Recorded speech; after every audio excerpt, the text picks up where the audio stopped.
Bonjour à tous, ici Margot Morin. Bienvenue sur ma chaîne dédiée à tout ce qui touche à la maison, déco, organisation, astuces pratiques. Si vous aimez créer un espace qui vous ressemble et découvrir des conseils pour embellir votre intérieur, n'oubliez pas de vous abonner. Aujourd'hui, on va explorer ensemble un nouveau sujet pour transformer votre chez vous. Prêt? C'est parti. Bonjour à tous et bienvenue sur ma chaîne. Aujourd'hui, je vais aborder un sujet crucial qui concerne notre avenir, la réglementation environnementale. Récemment, plusieurs industriels ont exprimé leurs préoccupations, affirmant que certains enjeux essentiels sont souvent négligés. Dans les discussions actuelles. Dans cette vidéo, je vais explorer ces sujets oubliés, analyser les implications pour notre environnement et notre économie, et discuter des solutions possibles. Restez avec moi pour découvrir pourquoi il est urgent de ne pas perdre de vue ces questions fondamentales.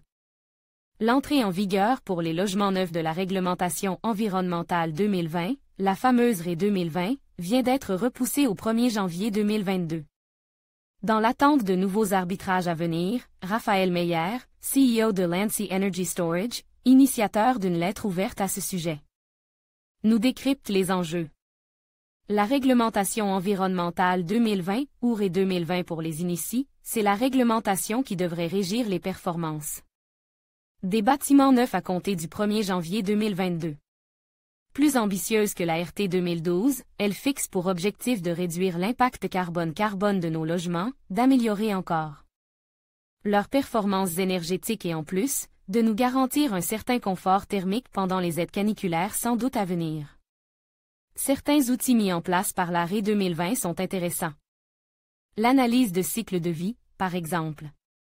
C'est un outil puissant pour ceux qui veulent réellement décarboner les usages, car il permet d'en savoir plus sur les émissions de carbone non seulement sur le moment, mais aussi avant, lors de la fabrication et après, au moment du recyclage. Souligne Raphaël Meyer, CEO de Lancy Energy Storage. Il y a quelques mois, rappelez-vous, nous avions déjà rencontré Raphaël Meyer. Il nous présentait alors l'innovation développée par les équipes de Lancy Energy Storage, un radiateur intelligent à batterie intégrée. Aujourd'hui, il évoquait pour Futura le sujet de la réglementation environnementale 2020 en tant qu'initiateur d'une lettre ouverte adressée au président de la République française et au ministre de la Transition écologique, de l'économie, des finances et de la relance et du logement. Nous déplorons que les sujets d'avenir que sont l'autoconsommation, des énergie solaire notamment, et la flexibilité énergétique soient trop peu développés dans cette RE 2020. L'espoir de Lancy Energy Storage et des autres signataires de cette tribune, que les ultimes arbitrages ouvriront la porte à des configurations RE 2020 intégrant un maximum d'autoconsommation et de flexibilité énergétique.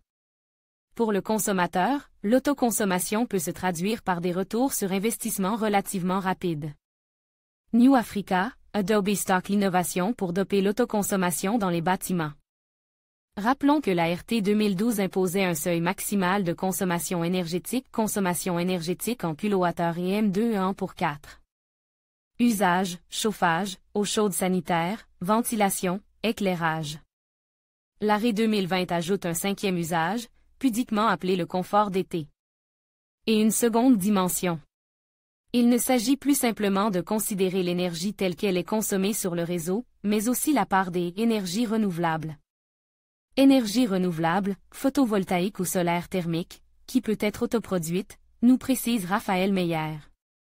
Mais cette autoconsommation reste cantonnée aux usages considérés dans la RE 2020 sans tenir compte de solutions de stockage et de pilotage qui peuvent décorréler la production et la consommation.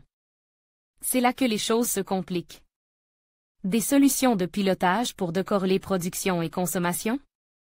Oui, parce que la production solaire ne coïncide souvent pas avec les besoins en énergie des bâtiments. Mais, grâce à des solutions innovantes, une production photovoltaïque en plein après-midi peut être stockée pour servir la consommation d'un ménage dans la soirée, par exemple. Aujourd'hui, la possibilité existe de mettre en place un pilotage des équipements en fonction des demandes de l'utilisateur final. Mais aussi en fonction de la disponibilité de l'énergie sur les réseaux, des émissions de dioxyde de carbone, CO2, associées, de l'état de tension de la boucle locale, etc. Les occupants d'un bâtiment ont aussi la possibilité d'adapter leurs propres désirs de confort en fonction de ce qui se passe sur le réseau ou du niveau d'ensoleillement. Une façon de les impliquer, de les rendre acteurs de la transition énergétique. Parce que, l'exemple est certes caricatural, mais vous pouvez avoir la meilleure isolation du monde, si vous chauffez avec la fenêtre. Fenêtre ouverte, vous en perdez tout le bénéfice, nous fait remarquer Raphaël Meyer. Ainsi devrait-on peut-être imaginer une réglementation environnementale 2020 qui s'intéresserait non seulement au bâtiment tel qu'il est conçu, mais aussi au bâtiment tel qu'il est utilisé. On cherche à écrire le futur avec des solutions du passé. Si on oublie ces solutions, c'est tout un réservoir d'autoconsommation qui n'est pas valorisé, souligne le CEO de Lancy Energy Storage. Ça donne l'impression que l'on cherche à écrire le futur avec des solutions du passé. Que l'on fixe non seulement un minimum d'efficacité à atteindre, mais aussi un maximum. Nous demandons plus d'ambition de ce point de vue. Les énergéticiens s'accordent à dire que le réseau de demain devra gagner en flexibilité pour intégrer de plus en plus de production renouvelable. James Stewart, Adobe stocke la flexibilité pour décarboner le mix énergétique.